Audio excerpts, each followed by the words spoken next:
Si Second Lieutenant Bernadette Lee Juliero ang isa sa mga young officers dito sa 6th Infantry Battalion. Nandito kami sa Dato Piang and natutuwa ako na ma-share niya yung kanyang mga ginagawa dito bilang isang young lieutenant and kanyang background para ma-inspire yung kabataan na sumunod din sa mga pagsisilbi sa bayan na path na tinahak niya.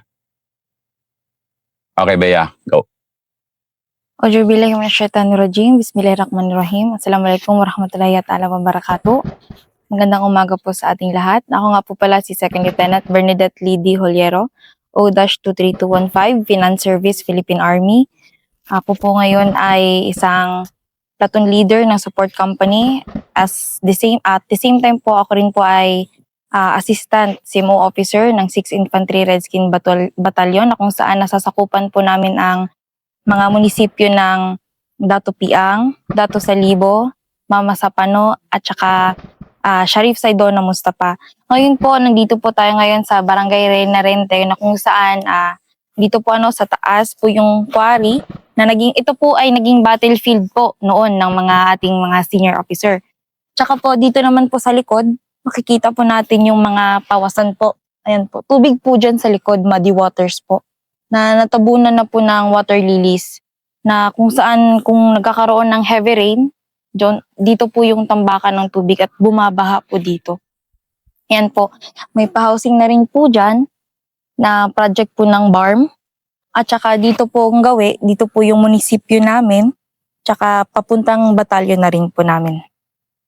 So, mga karanasan ko po bilang isang tiniente at CMO officer, ang madalas po na activity na ginagawa namin is sa area namin ay Rido Settlement. Isa sa pinakamalaking Rido Settlement na natuldukan po natin na matagal na pong away ng dalawang panig is yung recently dito na ginanap mismo sa 6th Infantry Division. Yun po ay kila Honorable Mayor Dato Renz at saka po kay Commander Obitin na sa ngayon po ay magkabati na po sila. Alhamdulillah po. And then may mga medical missions din po tayo na kinakandak and relief goods operation. Nag-MCSSP rin po tayo sa mga area ng Pimbalakan, sa Mama Sapano. Diyan po noong taong 2024, buwan ng Nobyembre, nagkaroon po ng isang malaking rido dyan na kung saan meron pong 40 plus na mga apprehended civilians. So yung pong time na yon pinuntahan ko po mismo yung mga na-apprehend na yun doon sa police station at tinanong po kung ano po yung mga nangyayari. So doon po na-find out ko po na may mga allegedly situation na doon. So after nung pag-usapan namin doon sinamahan po namin na ibalik po yung mga na-apprehend yun sa mga barangays nila. Hinatid po namin sila. And then kinabukasan po nun is nagkandak po kami ng ng relief goods operation kasama po yung LGU Mama Sapano, yung 601st Brigade na under ni Sir Bunayog nung time na yon, and then as well as ang batalyon po natin, yun po. And then sa MCSSP naman po natin na makikita naman po talaga natin na nagkaroon tayo ng isang matibay na relasyon sa community. Kasi kung naririnig niyo po dito po sa history ng Maguindanao, lalong-lalo na sa BARM areas is delikado, hindi ka makakapasok kasi ngayon nga Muslim community daw. Ano pa ba? Kung makakapasok ka man, di ka makakalabas ng buhay, mga ganong salita. Hindi naman po yung totoo. Sa ngayon po, makikita po natin yung development, na makikita natin na yung mga civilians is friendly po sila. Nagkaroon po tayo ng matibay na relasyon sa kanila dahil nga po sa mga activities na ginagawa natin with the partnership of LGUs and other non-government organization. Ngayon po minsan dyan sa batalyon is nakakapag-bike na po kami ng walang escorts. Nakakapagsakay na po kami ng ng payong-payong na kami-kami lang po. At saka nakakapag-jogging na rin kami dito po palibot. So yun po yung mga patunay na hindi po ganun kadelikado dito sa lugar nila po. Hindi, ikaw kasi malapit ka rito sa area na ito, dito ka rin lumaki. Kaya Yes, medyo may sense of yung medyo kung taga Luzon ka, ibang-iba itong lugar pag Opo. dumating ka rito, di ba? Opo. Pero ikaw paano na ipakikwento mo yung counting yung background mo and then at bakit nakatulong yon sa yun, madali mong pag-adjust sa ganitong sitwasyon? Ako po ay lumaki rin po sa Christian community. However, nagkaroon po ng situation na ako po ay nalipat sa Muslim community. Ako rin po ay isang Maguindanaon po. Bali, tubong Pikit din po ako, Pikit North Cotabato.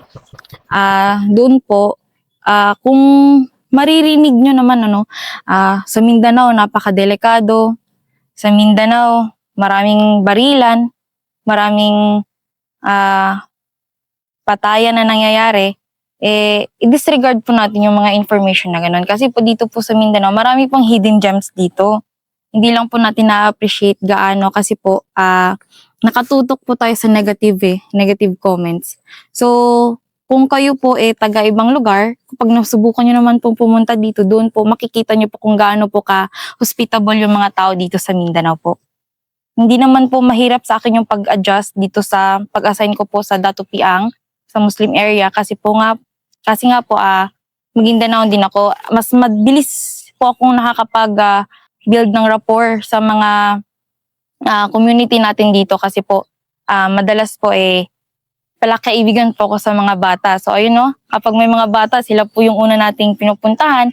Ayun po, napapansin po ng mga parents nila, nakakausap natin yung mga parents nila, as well as yung mga elders ng community po. Doon po nagsisimula yung relationship natin sa community. Ikwento mo nga yung dalawang approaches mo na yon na bata at matanda. At bakit importante yon sa ganitong lugar na predominantly Muslim yung mga barangays? So sa pakikipag-ugnayan po natin sa mga elders natin, sa mga traditional leaders, kasi po sa Islam po, yung mga traditional leaders po natin sa community, sila po yung highly respected. So kapag naging kaibigan mo sila, naging close kayo, ganun, yung tao within sa nasasakupan niya, alam nila na itong taong to, mabuting tao to, ganito. Parang nakakapag-build kayo ng relationship, sir, na ito, kilala ko to, wag niyo tong anuhin kasi ito yung ko.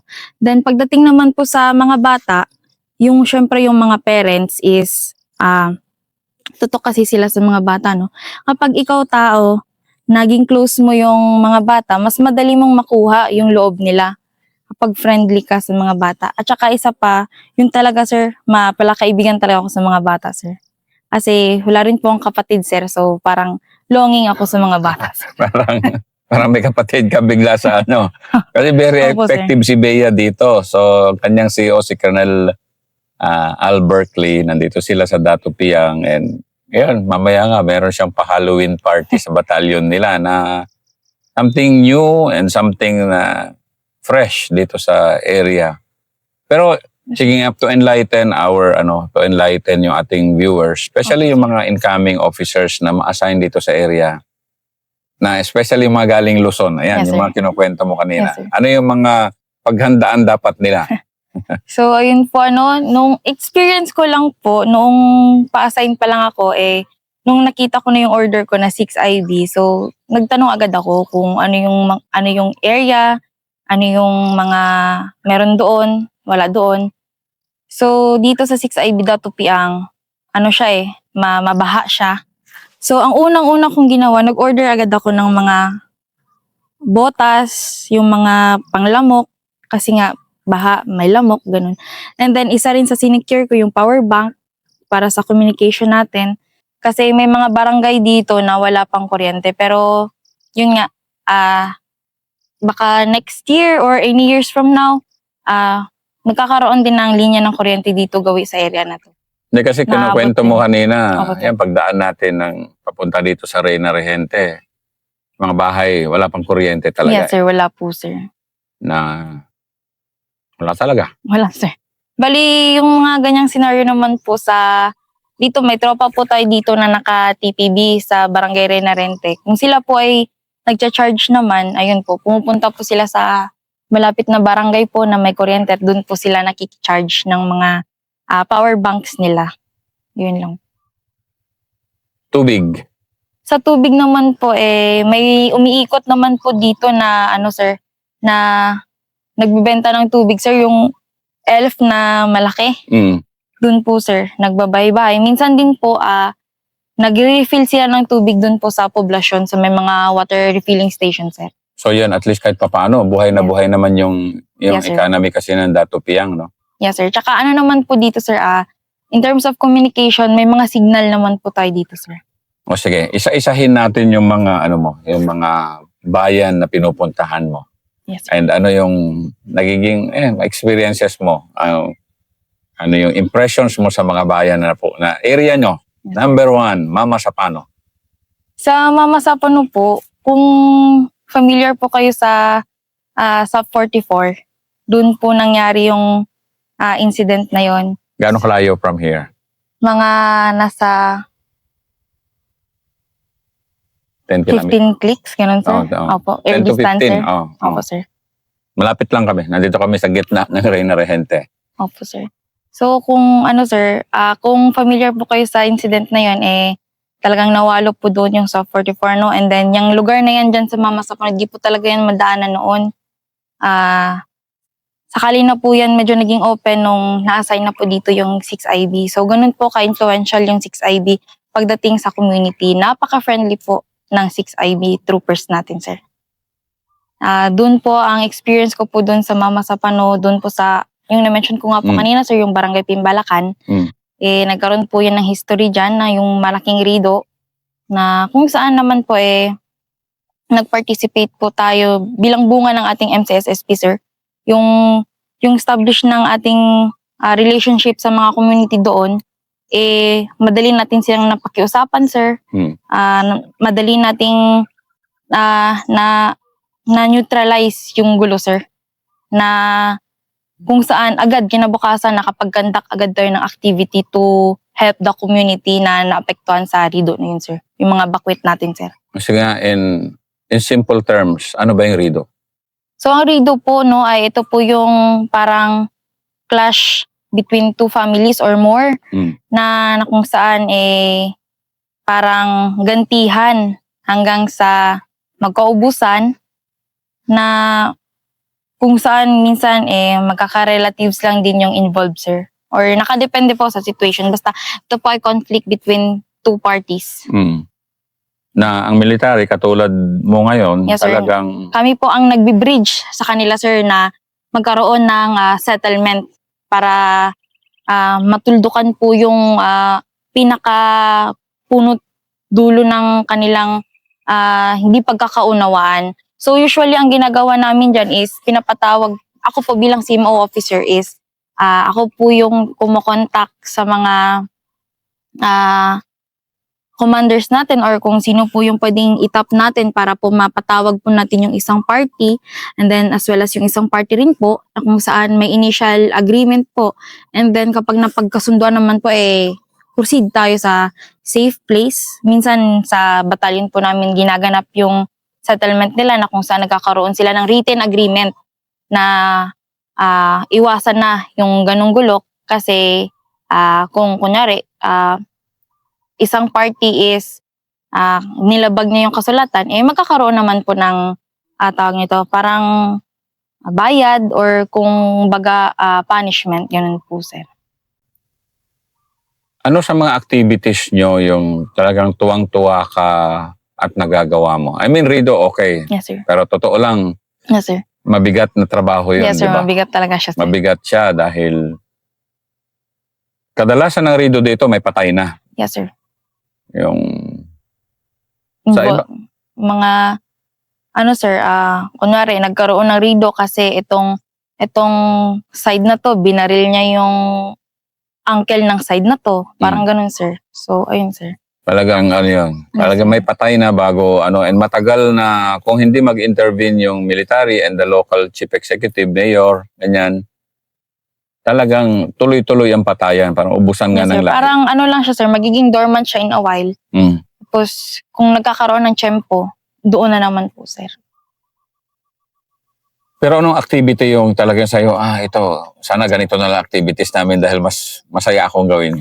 Sa pinaka-enjoy kong activities sa CMO is yung mga medical and dental missions, yung mga libreng gupit, yung mga youth leadership summit, kung saan po nagkakaroon po ng ng pagtitipon ng mga kabataan, ng mga youth, ng mga elders, ng mga bata, at saka nagkakaroon po tayo ng mga masisiyang memories. Kunyari, tuli, doon po ay nakikita natin yung mga bata doon, takot matuli. Tapos naman po sa libreng gupit, yun po, nag-uunahan po yung mga bata. Naglilibreng Natutuwa. gupit din kayo? Yes, sir. May mga tropa po tayong magaling magupit, sir. Kaya sa military naman, kung magtataka kayo, bakit yung military gumagawa ng libreng tuli? Oo, lahat ng batalyon nagbibigay ng libreng tuli dahil maraming skilled na sundalo na magtuli at maggupit. Ano pang ginagawa niyo sa medical mission niyo? Ano po, sa medical mission namin, sir, kino-coordinate po namin yung division. So with the help of our doctor sa division, sir, bumababa po sila dito, sir, para mag-participate sa mga medical and dental missions natin, sir.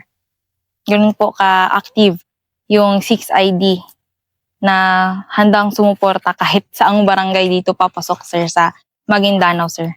Ano ang pasalamat na sasabi nila pagkatapos ng mga ganon? So ganun po, sir, yung gestures naman po ng mga bata, makikita naman natin kung gaano sila katuwa. Ayun, nagkakantsawan sila, lalo na sa tuli, nagkakantsawan sila. Ha ha ha ha, umiyak siya. Ha ha ha, parang ganun, sir. Tapos naman po sa gupit, ayun nga po, sir, nag-uunahan sila kung sino yung mauna kasi nga excited na po silang magupitan. Bali mga ganun po. Sa mga elders naman po natin, nasisiyahan po sila kasi nga po may libre tayong check-up, kasama po yung mga RHU natin dito sa munisipyo po. At saka nabibigyan po sila ng mga gamot galing IPHO Maguindanao po. Yes. O sige, tackle naman natin yung naman yung mundo ng isang female officer. Ano yung challenges, ano yung mga medyo kuminsan adjustments kasi nandun ako sa batalyon nyo ngayon. Kahit paano may comfort ka ng kaunti doon, pero andun pa rin yung mga challenges ng isang female officer. Yan, ano yung mga adjustments mo? So bilang female officer po, lalong-lalo na po is Maguindanaon po ako.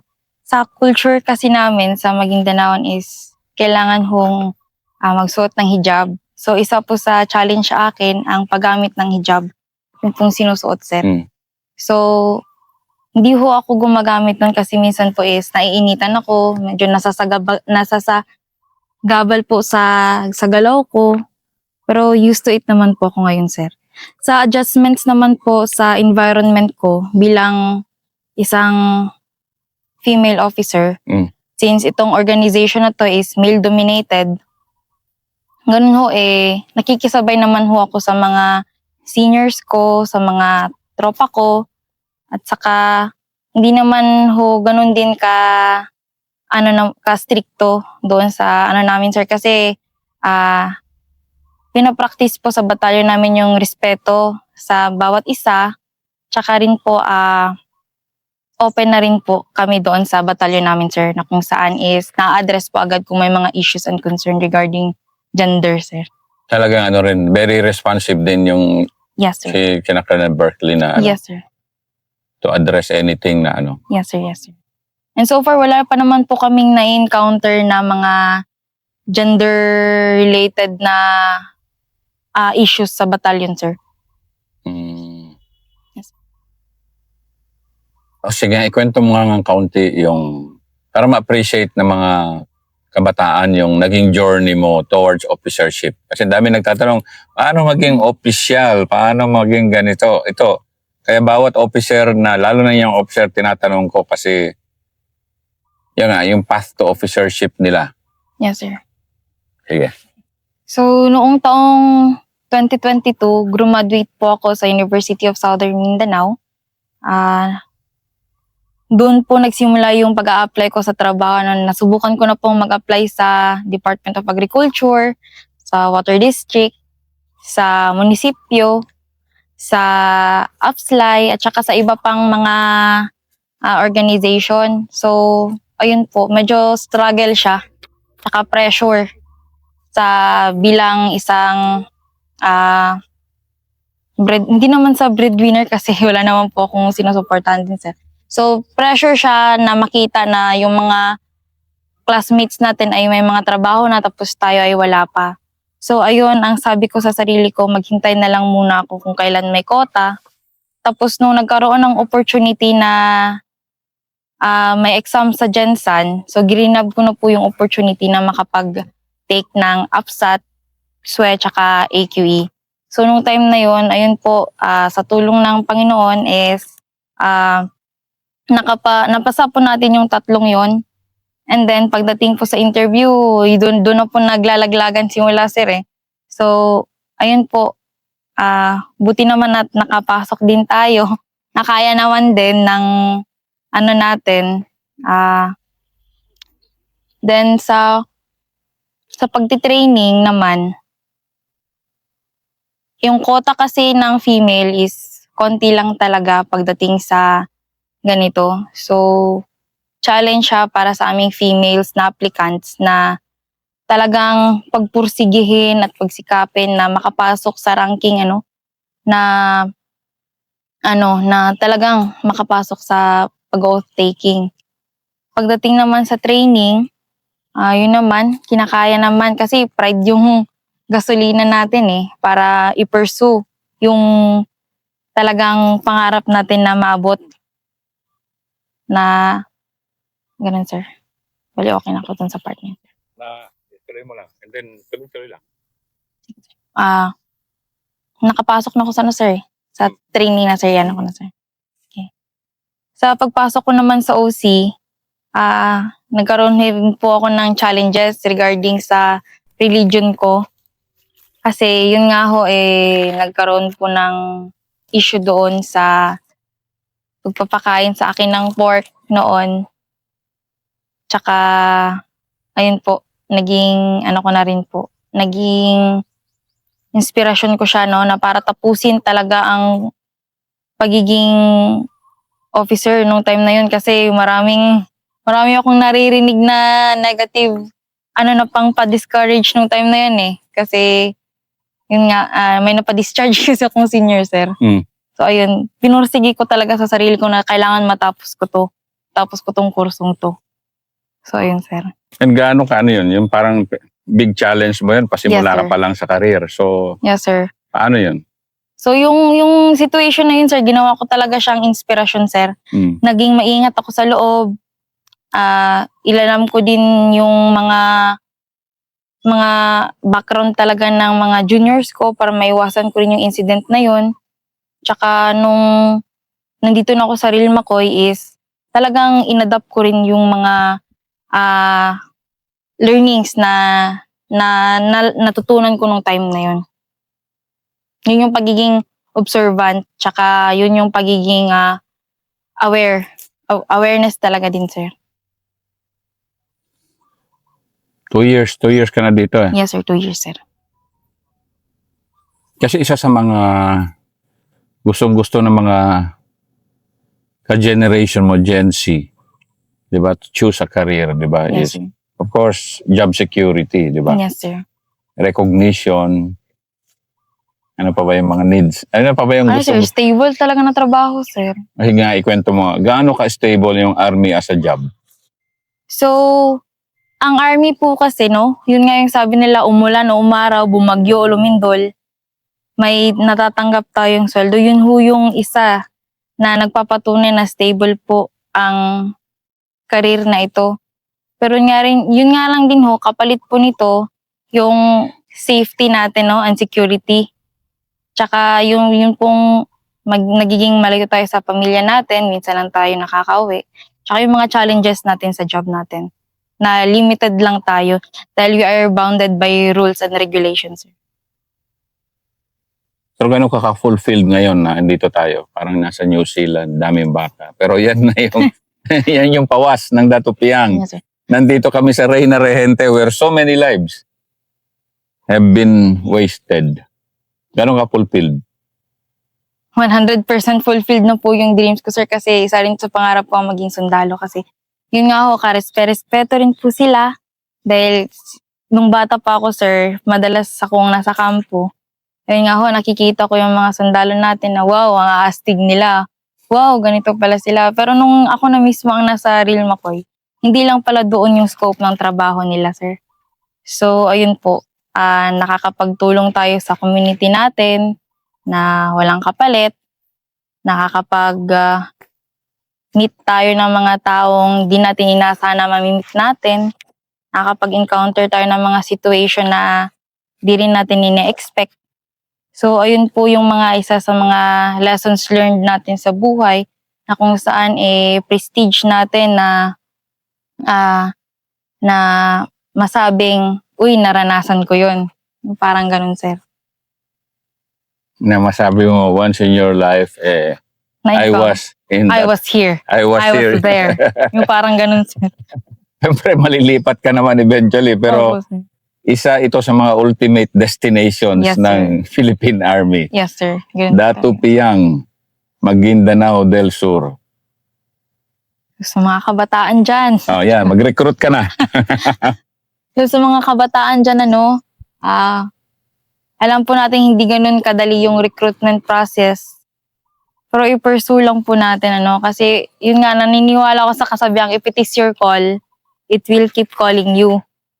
So, kung interesado ho kayo, try and try lang po at ibibigay rin po yan sa atin. Thank you, Bea. Yes, sir.